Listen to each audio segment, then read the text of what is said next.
नमस्कार दोस्तों, देवताओं की भूमि में आप सभी का स्वागत है। आज मैं आपको सावन की एक कथा सुनाने जा रही हूँ। एक साहूकार था जो भगवान शिव जी का बहुत बड़ा भक्त है। उसके पास धन की कोई कमी नहीं थी, लेकिन उसकी कोई संतान नहीं थी। वह हर रोज़ शिव जी के मंदिर जाता, दीपक जलाता और उनकी आराधना करता।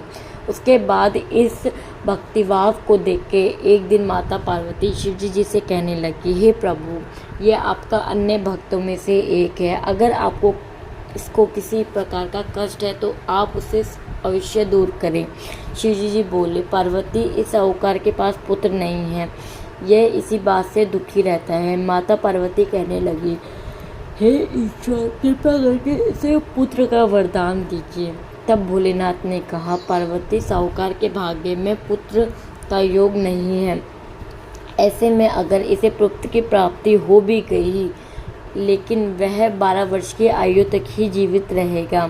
यह सुनने के बाद माता पार्वती जी ने कहा, हे प्रभु, आपको इसे साहूकार को पुत्र का वरदान देना ही होगा, अन्यथा भक्त क्यों आपकी सेवा पूजा करेंगे।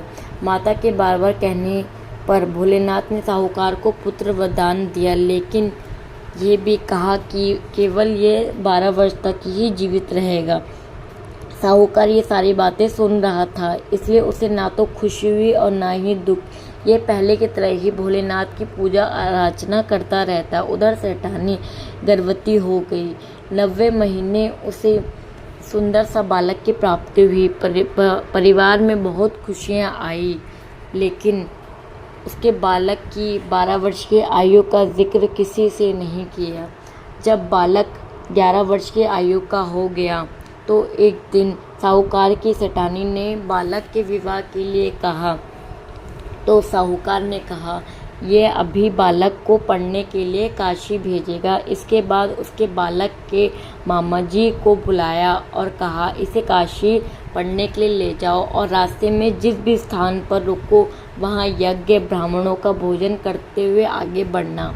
उन्होंने भी इसी तरह करते हुए जा रहे थे कि रास्ते में एक राजकुमारी का विवाह था। जिससे उसका विवाह होना था वह एक आंख से काड़ा था। तो उसके पिता ने सोचा, अति सुंदर साहूकार के बेटे को देखा और उसके मन में आया कि क्यों ना इसे ही घोड़ी पर बिठा दिया जाए। सारे कार्य संपन्न होने के बाद तो उन्हें मामा के से बात की और कहा कि इसके बदले में वह उन्हें बहुत सारा धन देगा। वह भी राजी हो गए।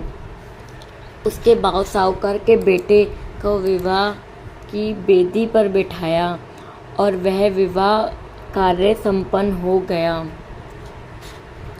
कार्य संपन्न होने के बाद इसके बाद साहूकार के बेटे विवाह की बेदी में जब बैठा था तो उसने राजकुमारी की चुन्नी के पल्ले पर लिखा कि तेरा विवाह तो तेरे साथ हुआ है, लेकिन जिस राजकुमार के साथ भेजा जाएगा वह एक आंख से काना होगा। इसके बाद वह अपने मामा के साथ काशी चला गया। उधर जब राजकुमारी के चुन्नी पर लिखा हुआ पाया तो उसने राजकुमार के साथ जाने से मना कर दिया। तो राजा ने भी अपनी पुत्री की बारात के साथ विदा नहीं किया। बारात वापस लौट गई।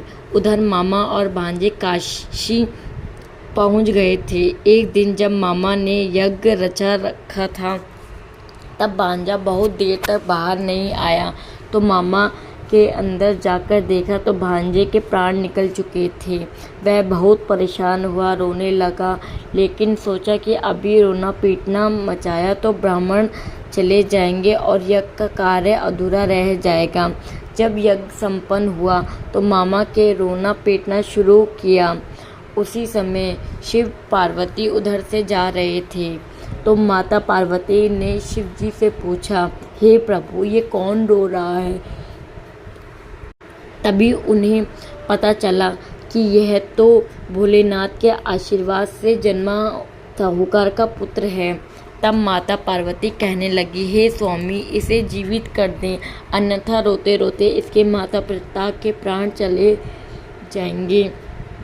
तब भोलेनाथ ने कहा, हे पार्वती, इसकी आयु इतनी ही थी तो वह भोग चुका।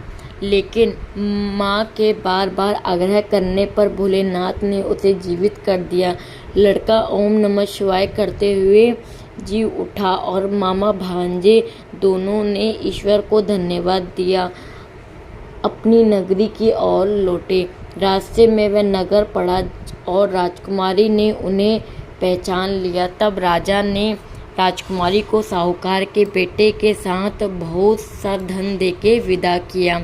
उधर साहूकार अपनी पत्नी के साथ छत पर बैठे थे। उन्होंने ये प्रण रखा था कि यदि उनका पुत्र कुशल न लौटा तो वह छत से कूदकर अपने प्राण त्याग देंगे।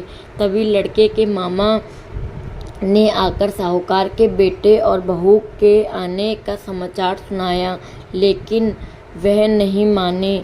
तो मामा ने स्पष्टपूर्वक कहा। तब तो दोनों को विश्वास हो गया और दोनों ने अपने बेटे बहू का स्वागत किया। उसी रात साहूकार के सपने में शिवजी ने दर्शन दिया और कहा, तुम्हारी पूजा से प्रसन्न